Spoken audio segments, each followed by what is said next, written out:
Hello friends, आप सभी का बहुत बहुत स्वागत है इस नए वीडियो में। दोस्तों, आज के इस वीडियो में हम आज जो आपका फर्स्ट सिटिंग साइंस का जो एग्ज़ाम हुआ है, जैसे कि आप देख रहे हैं मेरे पास जो है फर्स्ट सिटिंग का क्या क्वेश्चन है, और यहाँ पर देख रहे 2019 साइंस का मेरे पास विज्ञान का क्वेश्चन है। और विज्ञान में फर्स्ट सिटिंग में जो आपका 40 ऑब्जेक्टिव क्वेश्चन पूछा गया है, इस वीडियो में हम लोग उस 40 ऑब्जेक्टिव क्वेश्चन का 100% सही आंसर देखने वाले हैं। और जैसा कि आप देख रहे हैं यहाँ पर मेरे पास क्वेश्चन पेपर सेट कोड ई है। दोस्तों, आपके पास कोई भी क्वेश्चन पेपर सेट कोड होगा तो इस वीडियो के मदद से आप अपना आंसर मिला सकते हैं, क्योंकि इसमें हम क्वेश्चन के साथ आपका आंसर बताने वाले हैं। तो आप लोग वीडियो को रोक रोक करके अपना आंसर क्या कर सकते हैं दोस्तों, मिला सकते हैं। चलते हैं, देखते हैं कि पहला क्वेश्चन जो है वो कौन सा है। यहाँ पर दोस्तों आपका पहला क्वेश्चन दिख रहा है कि निम्न में से कौन मलेरिया परजीवी है। तो दोस्तों यहाँ पर ए ऑप्शन आपका बिल्कुल सही हो जाएगा, प्लाज्मोडियम। इसके बाद आपका दोस्तों 2 नंबर क्वेश्चन पूछ रहा है। 2 नंबर क्वेश्चन पूछ रहा है निम्न में से उत्तम ऊर्जा स्रोत कौन सा है। तो यहाँ पर 2 का जो डी ऑप्शन है वो बिल्कुल सही हो जाएगा दोस्तों, बायोगैस आपका उत्तम ऊर्जा स्रोत है। इसके बाद आपका दोस्तों 3 नंबर जो क्वेश्चन है, कहता है सल्फर परमाणु की बाह्यतम कक्षा में इलेक्ट्रॉन की संख्या कितनी होती है। दोस्तों, आपको सल्फर के एक्सटर्नल ऑर्बिट में यानी कि बाहरी कक्षा में कितना इलेक्ट्रॉन होता है ये बताना है। तो आपका 3 का जो सी ऑप्शन हो जाएगा बिल्कुल सही हो जाएगा 6। इसके बाद दोस्तों आपका 4 नंबर क्वेश्चन है। 4 नंबर क्वेश्चन पूछ रहा है मानव हृदय में कोष्ठकों की संख्या कितनी होती है। तो दोस्तों बता दें कि मानव हृदय में जो कोष्ठकों का संख्या है वो आपका जो है यहाँ पर 4 का जो सी ऑप्शन है, यानी कि 4 आपके मानव हृदय में टोटल जो है 4 कोष्ठक होते हैं। तो सी ऑप्शन बिल्कुल क्या होगा, सही हो जाएगा। अगले क्वेश्चन की तरफ चलते हैं दोस्तों। आपका जो 5वां नंबर क्वेश्चन है वो ये पूछ रहा है निम्न में 5वां नंबर दोस्तों क्वेश्चन पूछ रहा है, आपका जो 5वां नंबर क्वेश्चन है पूछ रहा है कि कवक में पोषण की कौन सी विधि पाई जाती है। तो दोस्तों यहाँ पर जो 5 का सही आंसर हो जाएगा वो ए हो जाएगा, मृतजीवी। कवक जो है मृतजीवी पोषण के तहत अपना जीवन क्या करती है, आगे बढ़ाती है। इसके बाद दोस्तों आपका 6 नंबर क्वेश्चन जो है कहता है निम्न में से कौन सा असंतृप्त हाइड्रोकार्बन है। तो आपका 6 का जो सही आंसर हो जाएगा दोस्तों वो हो जाएगा आपका C2H4। साथ ही दोस्तों अभी तक आप अगर भी इस वीडियो को लाइक नहीं किए हैं तो वीडियो को लाइक जरूर कर दे। 7 नंबर जो आपका क्वेश्चन है पूछ रहा है निम्न में से किस लेंस की फोकस दूरी धनात्मक होती है। तो 7 का जो सही आंसर हो जाएगा दोस्तों वो बी हो जाएगा, उत्तल लेंस का दोस्तों जो आपका फोकस दूरी होता है वो क्या होता है, आपका उत्तल लेंस का फोकस दूरी क्या होता है दोस्तों, आपका धनात्मक होता है। इसके बाद आप चलते हैं 7 के बाद 8वां नंबर क्वेश्चन कर रहा है किस लेंस का उपयोग कर दीर्घ दृष्टि दोष को संशोधित किया जा सकता है। तो आपका 8 का जो सही आंसर हो जाएगा दोस्तों वो बी हो जाएगा, यानी कि उत्तल लेंस का उपयोग करके हम कर सकते हैं। इसके बाद आपका दोस्तों 9 नंबर जो क्वेश्चन है, 9 नंबर क्वेश्चन पूछ रहा है कि एल्युमिनियम पर मोटी ऑक्साइड की परत बनाने की प्रक्रिया कहलाती है।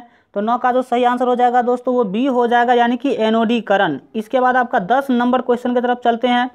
10 नंबर क्वेश्चन जो है दोस्तों वो ये पूछ रहा है, 10 नंबर क्वेश्चन पूछता है विद्युत ऊर्जा का व्यापारिक मात्रक क्या है।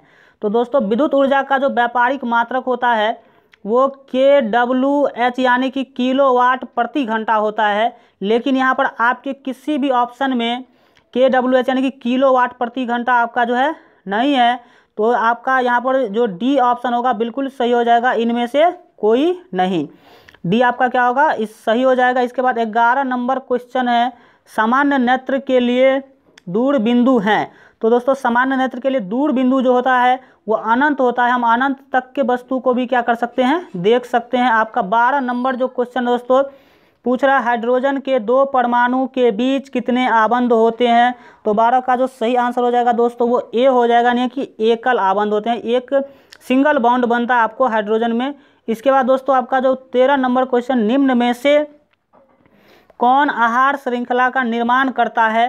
तो एक सही आहार श्रृंखला दोस्तों आपको चुनना है। तो 13 का जो दोस्तों बी ऑप्शन हो जाएगा वो सही हो जाएगा, घास, बकरी, मानव।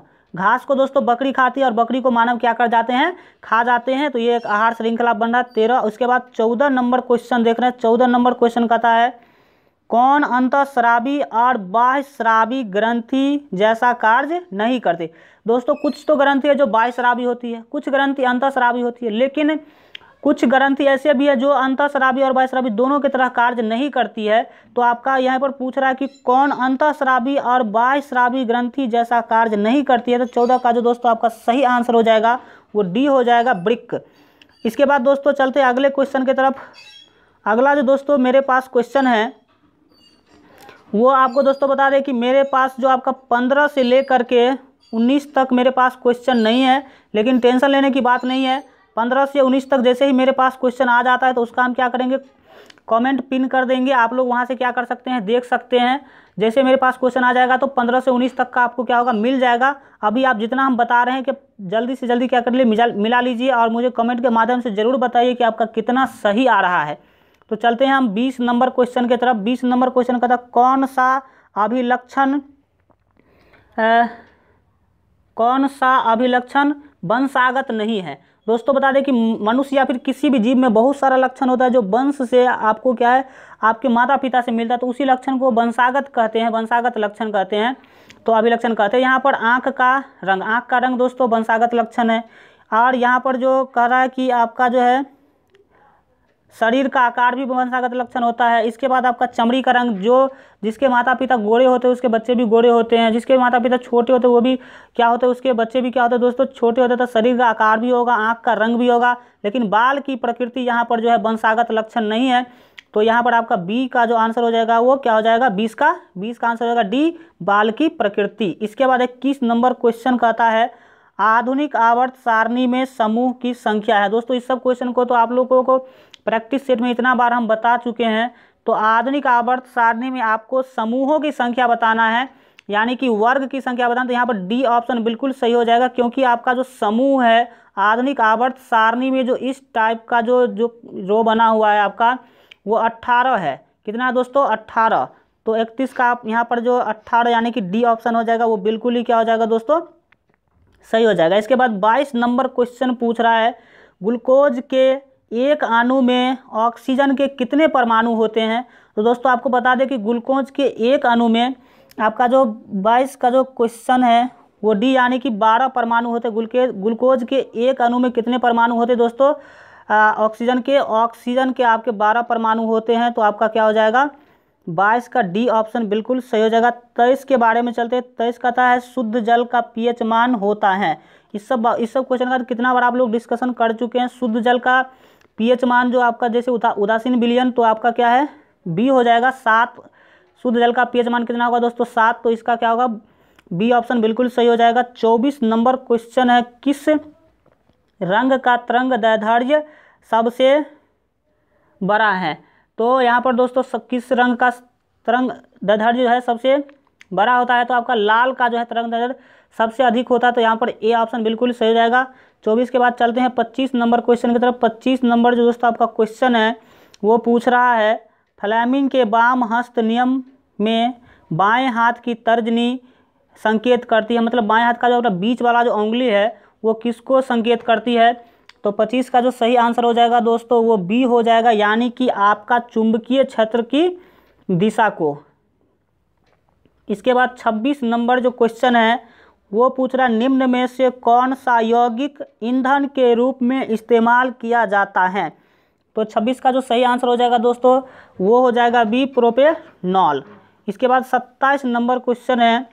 27 नंबर क्वेश्चन पूछ रहा कौन सा पदार्थ लाल लिटमस को नीला कर देता है।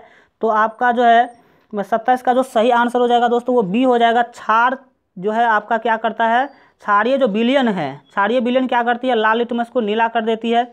इसके बाद आपका 27 के बाद 28 नंबर क्वेश्चन की तरफ चलते हैं। 28 नंबर क्वेश्चन कहता है नई कार्तीय चिन्ह परिपाटी के अनुसार दर्पण के सामने रखे गए बिंदु की दूरी ली जाती है।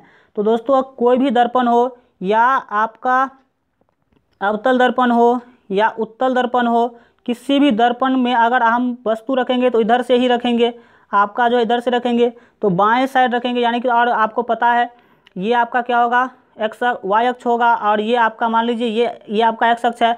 तो हमेशा बाएं रखते हैं वस्तु को, तो हमेशा क्या होगा, बाएं वाला जो भी होगा वो क्या होगा दोस्तों, ऋणात्मक होगा। तो आपका डी ऑप्शन क्या होगा, बिल्कुल सही हो जाएगा। 28 का क्या होगा, डी। इसके बाद 29 नंबर क्वेश्चन की तरफ चलते हैं। 29 नंबर जो दोस्तों क्वेश्चन है, यहाँ पे 29 नंबर क्वेश्चन दिख रहा होगा आपको। कहता है खाद्य पदार्थ के डिब्बों पर जिंक के बजाय टीन का लेप होता है क्यों? तो 19 का जो सही आंसर हो जाएगा दोस्तों वो आपका सी हो जाएगा। क्यों सी? यानी कि टीन की अपेक्षा जिंक अधिक अभिक्रियाशील है, इसीलिए हम क्या करते हैं, डिब्बा पर उसका लेप करते हैं। इसके बाद आपका जो 30 नंबर क्वेश्चन है, 30 नंबर क्वेश्चन पूछ रहा है निम्न में से कौन सा अंग संवेदीग्राही नहीं है? संवेदीग्राही नहीं है। तो 30 में जो दोस्तों है आपका यहाँ पर सभी अंग जो है, आपका जो है संवेदीग्राही अंग है, आपका दिमाग हो या फिर आँख हो या फिर कान हो या फिर नाक हो। लेकिन अगर देखा जाए तो यहाँ पर आपका जो 30 का अगर सही मानते हैं तो आप कान को मान सकते हैं। तो यहाँ पर वैसे तो है आपका सभी संवेदीग्राही, लेकिन ए यहाँ पर अगर आप लगाते हैं तो कोई दिक्कत आने वाला नहीं है। तो 30 का क्या हो जाएगा, आपका ए आंसर हो जाएगा। इसके बाद 31 नंबर क्वेश्चन कर रहा है, कहता समांतर क्रम में संयोजित प्रतिरोध की संख्या घटाने के उपरांत आपका संयोजित प्रतिरोध का कुल प्रतिरोध क्या होगा, बढ़ेगा कि बढ़ता है कि घटता है? तो अगर दोस्तों क्या है, आप कहता समांतर क्रम में प्रतिरोध की संख्या घटाने पर के उपरांत प्रतिरोध क्या था, प्रतिरोध संख्या घटाने पर के उपरांत संयोजित प्रतिरोध का कुल प्रतिरोध क्या होगा? आपका पहला ऑप्शन है घटता है, दूसरा ऑप्शन क्या है, बढ़ता है। तो जो भी समांतर क्रम में आप क्या करते हैं, प्रतिरोध को क्या करते हैं, जोड़ते हैं। समांतर क्रम में प्रतिरोध को दोस्तों अगर आप जोड़ेंगे तो क्या होगा, 31 का जो सही आंसर हो जाएगा दोस्तों वो ए हो जाएगा। क्या होगा, उसका प्रतिरोध क्या होगा, बढ़ जाएगा। इसके बाद आपका जो 32 नंबर क्वेश्चन है, 32 नंबर क्वेश्चन कहता है समजात अंगों का उदाहरण है। तो यहाँ पर 32 का जो सही आंसर हो जाएगा दोस्तों वो ए हो जाएगा। समजात अंगों का उदाहरण यानी कि हमारा हाथ और कुत्ते का अग्रपाद यानी कि आगे वाला जो पाँव है वो समजात अंग का क्या है दोस्तों, उदाहरण है।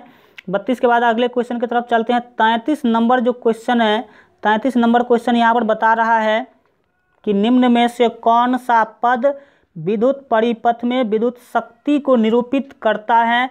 तो 33 का जो सही आंसर हो जाएगा दोस्तों वो ए हो जाएगा, I² R।